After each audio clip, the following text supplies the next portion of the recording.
When we hit the mid of the year, it also means that it's time for the mid-year performance reviews.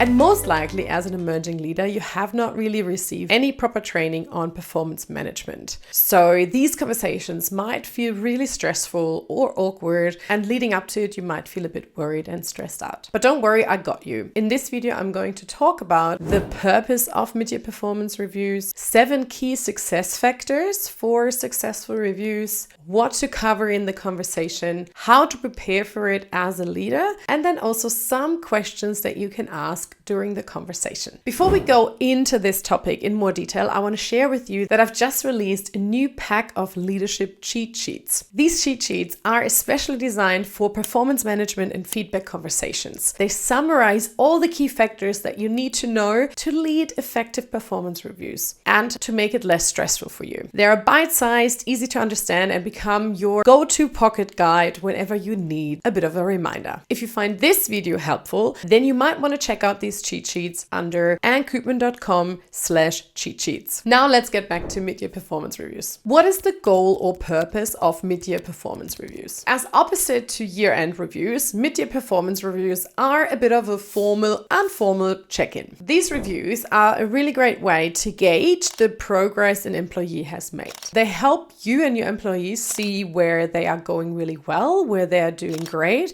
and also where there are still areas for improvement. They are a perfect opportunity, though, to also check in whether the goals and priorities you've set at the start of the year are still realistic and in line with the overall organizational goals. Let's be honest, often these goals do change throughout the year, and then at the end of a year, we are measured against something that's not even on the agenda anymore for the organization. So you want to check back that you're both still aligned on these goals. You want to start to understand where they stand and what can be done. So if done well, these mid-year performance reviews can be a secret weapon to really make sure that the employee is successful by the end of the year. Let's talk about the 7 key success factors for performance reviews. Mid-year performance reviews and performance reviews in general will be more effective if they are part of a regular one-on-one meeting cadence you have with your employees. So if you only meet once or twice a year to talk about the performance and the progress and the goals, then it will become really difficult to talk about some heavy topics or about some feedback, because it will become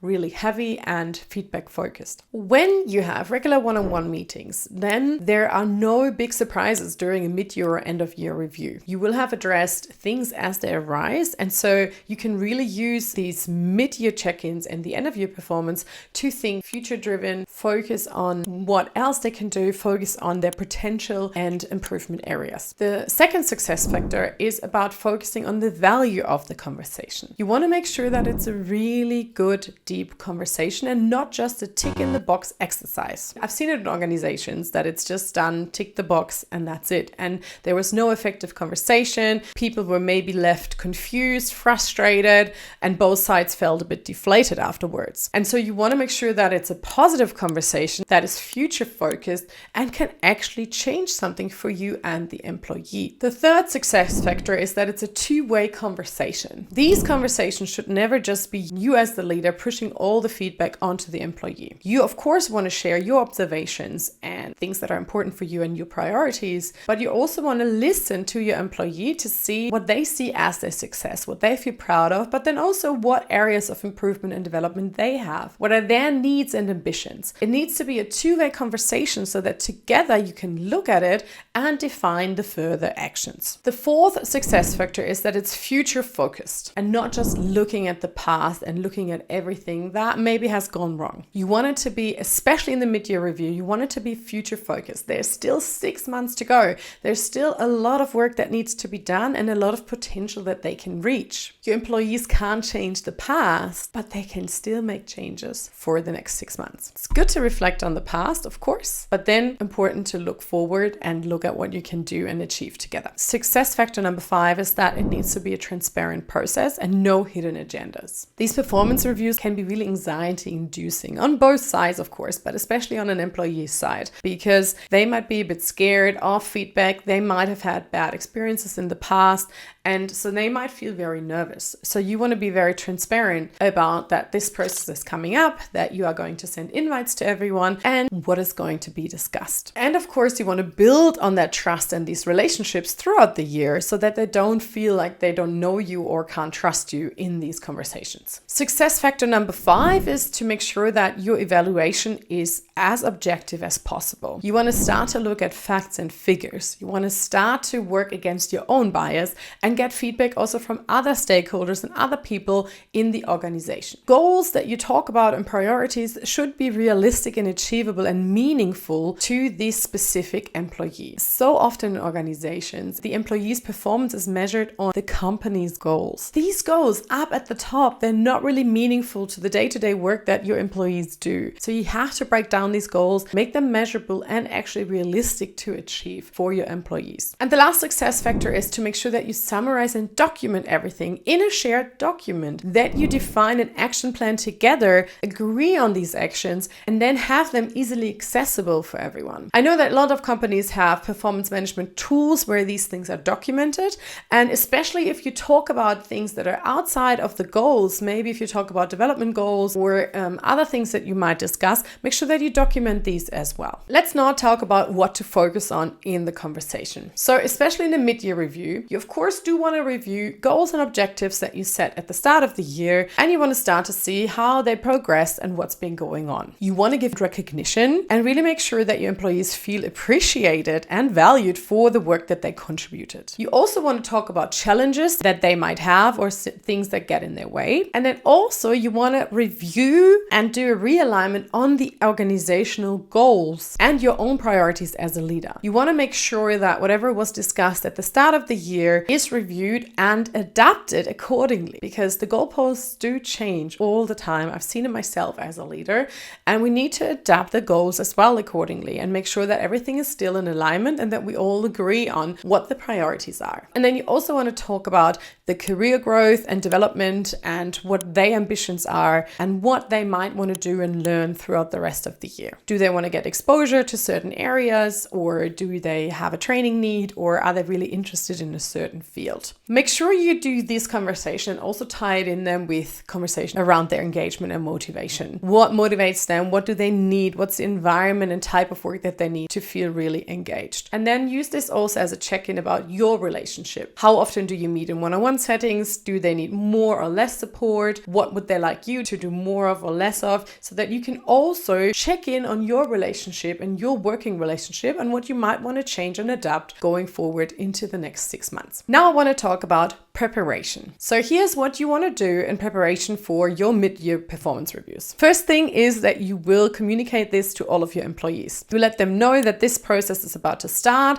You're going to share details around what the process is going to look like and also what's your expectation of them. Then you want to spend some time to review their performance. Get as much data as you can, talk to stakeholders. Of course, whenever you talk to stakeholders about feedback, you got to be a little bit careful around how you lead these conversations so that they stay respectful and positive and identify your gaps that you see in the performance, see patterns, see certain things that they did really well, things that you can highlight as their key achievements, and maybe focus on their strength and start to highlight examples of where you really seen their strength in action. And you might identify gaps and areas for improvement. If there's specific feedback that you want to share, you also want to reflect on specific examples of situations that you have observed. If we want to provide feedback, we always have to be specific and detailed and not just share generic feedback like you always do this or that, or you're never on time, or you're never engaged in conversations, or you never contribute in meetings. Be very specific and highlight what is the issue that you've observed, what's the impact this has, and why this needs to change, and then think about a solution and what it can look like going forward. As a preparation, you also then want to review the organizational goals, check in with your management to see if priorities have changed, and then just check and then compare this to the goals and maybe already start to think about changes you want to make. And lastly, brainstorm yourself on some areas for development, but development opportunities, training, anything that you might be able to offer to keep them engaged and motivated and help them on their path of growth and career growth. Now I want to share with you a few examples of questions that you can ask in this conversation. You will have prepared your review of their goals and your ideas for improvement and development. And hopefully they will have prepared their assessment on their performance and what's important for them. But sometimes the conversation might need a little bit more input from your side to really lead you to positive outcomes. So here are a few things that you can ask. When talking about achievements and goals, you can ask, what were your most significant achievements the past 6 months? Which accomplishments do you feel most proud of? If you want to make it more strength focused, you can say, give me some examples of where you've used your strength to achieve XYZ. And you want to lead them into reflecting on how they've overcome challenges and issues and how they've grown. So you can ask, which challenges did you overcome and how did you do this? What was most helpful for you in this situation? If you feel like their motivation or engagement is dropping a little bit, you might want to focus some of your questions around this. You can ask them, what do you love most about your role? What are the situations and moments that give you the most energy? What are some things that get you excited to be at work every day? Or also, what would you change about your role if you could? Start to see what they say and start to get a feeling for what motivates them, what energizes them, and maybe how can you provide them with more of these moments and situations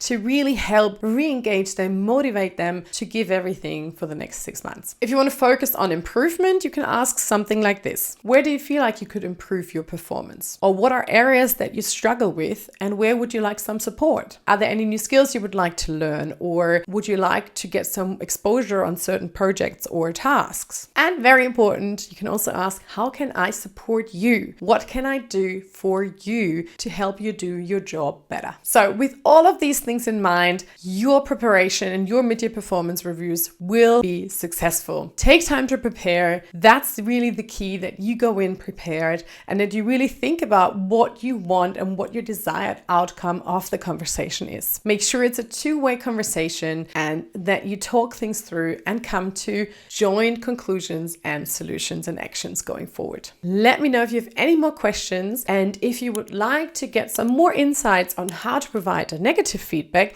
check out this video next.